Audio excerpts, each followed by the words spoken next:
بعام 2019 سافرت لأرض الحرب العالمية الثانية اللي هي برلين.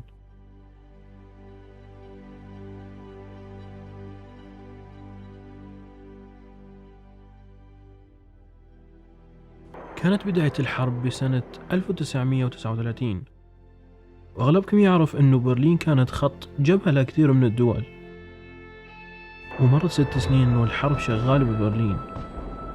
انتهت الحرب على الجبهة الأوروبية بعام 1945. بعدها صار خلاف بين أمريكا وبريطانيا وفرنسا والاتحاد السوفيتي على مصير ألمانيا، فقرروا أنه يقسموا العاصمة لنصين، شرقية وغربية. برايكم إيش عملوا؟ بسنة 1961 خلوا تقريبا 40,000 جندي وشرطي يبنوا حيط طوله 186 كيلومتر ويصل ارتفاعه ل 12 متر تقريبا، كل هذا حتى يفصلوا بين المنطقة التابعة للاتحاد السوفيتي والمنطقة الخاضعة لدول الحلفاء الغربيين.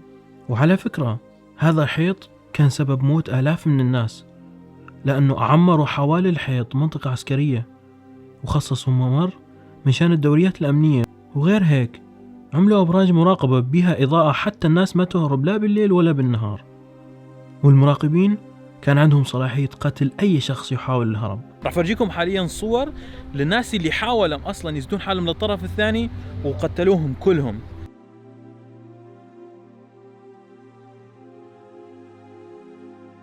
حتى كانوا عاملين الحيط مسطح من تراب حتى يشوفوا إذا حدا هرب.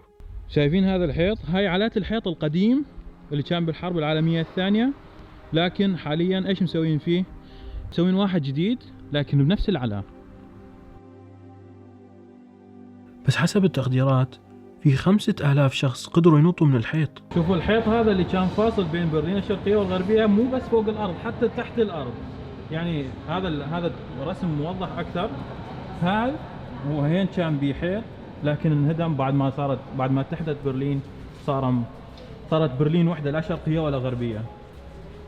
هذا اسم المحطة اللي موجود بها هذا الحيط، وهذا شكل الحيط حاليا بال 2021. شوفوا يعني مشان يخلون رمز شلون كانت برلين قبل وشلون صارت حاليا. في 5 سكتور، يعني هيدا هون انتهت صلاحية الفرنسوية، بتنتهي صلاحيتهم هون بال 1963. هاي الشارع خلص الفرنسوية ما بقى دخلوا فيه، هي كانت مقسومة للروس وللفرنسوية للإنجليز وللأمريكان. وهاي بال 1990 هاي ما قديمة كثير، يعني بدك تحكي 30 سنة 31 سنة. هذا البوست، هذا هو نفسه اللي هين، هذا البوست هو ذاته اللي هونيك، هذا وهذا الضوء هو ذات الضوء، هو ذات الضوء اللي هونيك. والله كل شيء لحد الآن موجود. شايفين هذا المكان يا اخوان؟ هذا المكان ممكن واحد يطلع عليه ويشوف الحيط هذا كله وبالمدينة كلها تقريبا، لكن اليوم تأخرنا نحن بالوقت، لهذا السبب ما نقدر ندخل.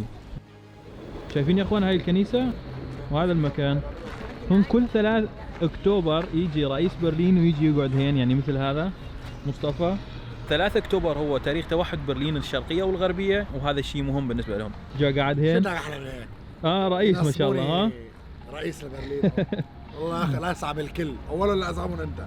تعرفون كل كنيسة لها جرس، وهذا جرسها من هين، لكن للاسف ما نقدر نفوت ونشوفه. هذا تمثال هو تمثال توحد ألمانيا ب3 اكتوبر. هم كانوا مسوين هذا التمثال لحتى يعبرون انه الشرق والغرب متسامحين وخلاص لازم يتوحدون، فسوهم هذا التمثال.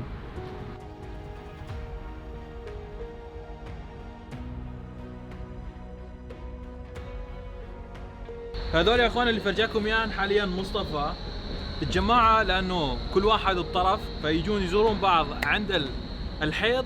ليش؟ لحتى لما يكون واحد متزوج او يكون عنده جيبوتستاغ مثل هذول، يعني عيد ميلاد او اي شيء، يجون يسلمون عليه ويعطونه شوية ورد احسن ما يزيد حالهم من فوق الحيط ويطيروه. وهذا عبد الرحال سندباد.